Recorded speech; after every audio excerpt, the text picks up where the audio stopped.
Alexis McAdams is reporting that according to high-level police sources, the explosion was an attempted terrorist attack. A lot of explosives in the vehicle at the time. The two people who were in the car are deceased. One Border Patrol officer was injured. Driving from the U.S. apparently to Canada, and we're trying to drive toward the CBP building. So all bridges in the area have been closed.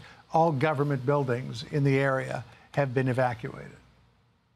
And just like that, this is a major story for us this hour, John. As we just laid out, the eve of Thanksgiving, millions of Americans trying to get on the road, take to the skies, to travel domestically as well as overseas. A lot of those folks heading to Canada. A lot of them might now be blocked, at least temporarily, from doing so in the wake of this reportedly attempted terrorist attack. So if it's true that this information is correct, that the vehicle was going to transit the Rainbow Bridge from the American side to the Canadian side, that this may be an act of terror that was perpetrated against the border facility. So put that together with what we have seen on our southern border, and then the news from the FBI director that the terror threat alert level is at the highest it's been in years. And if you put those two things together, this could be a direct attack against our border security operations. And that would be a very big deal indeed. Senator Chuck Schumer just tweeting a few seconds ago on X. He's closely monitoring the situation on the Rainbow Bridge crossing between the U.S. and Canada in Niagara Falls. Federal, state, and local law enforcement officials are all on the ground and investigating. He says to follow, if you're in the area, guidance from emergency officials. He also thanks brave first responders. We do know from the mayor's office that the FBI has already taken the lead in this investigation, John. An early sign there towards reporting we're now getting that this was likely an attempted terror attack. And the fact that New York Governor Kathy Hochul is on her way to the scene would give some sense of urgency in terms of the state response to this, which is why, again, we thought that initially that this could have been a terror attack. And the fact that she is going there would certainly fit into that idea. The governor typically doesn't go to things unless they are very serious in their nature. And with her on the way there, that will mean that later this hour, we will likely hear from her directly as to what this is. The president is in a windy Nantucket today, celebrating not only his birthday, but the beginning of the Thanksgiving holiday. It's likely that he is being briefed on this. And I don't know if we will actually hear from the president, but we will likely hear from the White House on this as well, because this is the most serious act of terrorism, if indeed that's what it turns out to be, that we have seen in this country for some time. We're learning now, John, that the FBI has brought K-9 units to each of the international bridges in this area of western New York. They say as a precautionary measure. This is according to sources telling other outlets. The FBI is on scene, as we mentioned a moment ago. They are now placing K-9 officers on each of these international bridges in the area. Again, for precautionary measures, indicates there is at least some considered concern now about the potential for more attempted attacks at other bridges connecting western New York with Canada. Yeah, I mean, it's sort of puzzling as to why this would be targeted, why a bridge that connects the United States to Canada over the picturesque Niagara, or the reason they call it the Rainbow Bridge is because you can see the Horseshoe Falls on the Canadian side from it. And there's typically a rainbow that's over the Horseshoe Falls. And so people will drive across this bridge just for the picturesque view of the falls. We have Eric Shawn with us on the phone. He's following this, or is he on camera? I'm not sure which.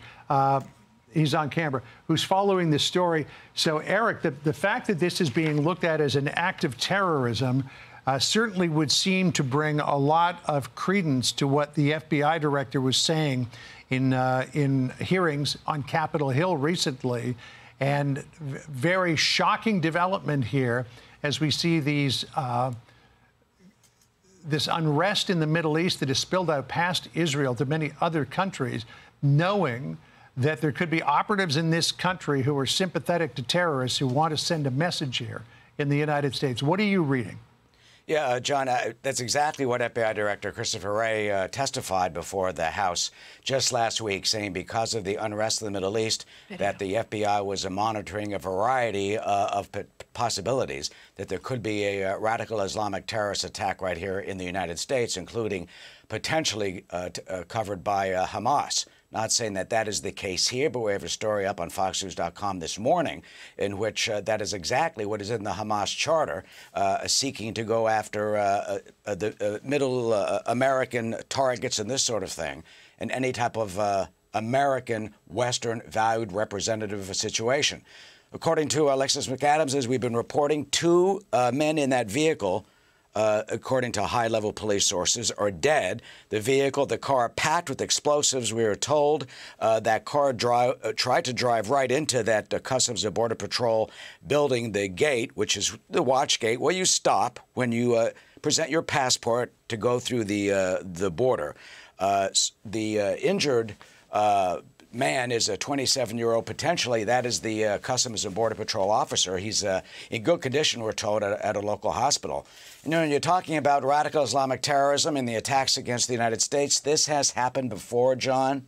1987, a suspect found with explosives walking from Canada into Vermont along a train track. 1999, another radical Islamic terrorist caught at the border on the West Coast, going from Canada into the state of Washington. The target then was the Millennium Plot to try and bomb LAX. And I've covered cases of al-Qaeda suspects who have been nabbed at the northern border trying to enter the United States to carry out the type of attacks. We've seen vans and cars used before. Car bombs, of course, the van bomb in 1993 by the followers of Sheikh Abdel Rahman in New York. That was the car bomb that exploded in the garage underneath the World Trade Center. Their attempt to take down those gleaming twin towers did not succeed at that time, of course, led then to what happened in 2001. The New York subway bomber was driving from Colorado to New York. He was stopped on the George Washington Bridge and arrested.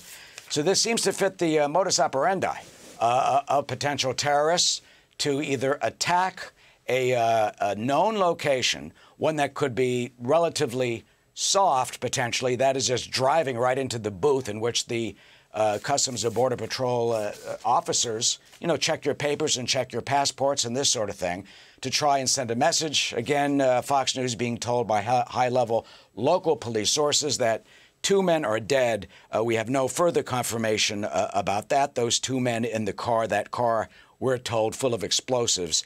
The FBI only saying on the record at the moment that the FBI Buffalo field office is investigating the explosion on the Rainbow Bridge and coordinating with local authorities. The FBI Buffalo office in charge of this unfolding, developing potential terrorist attack happening right now on the border between Canada and our country. John? Okay, Eric Shawn, thank you.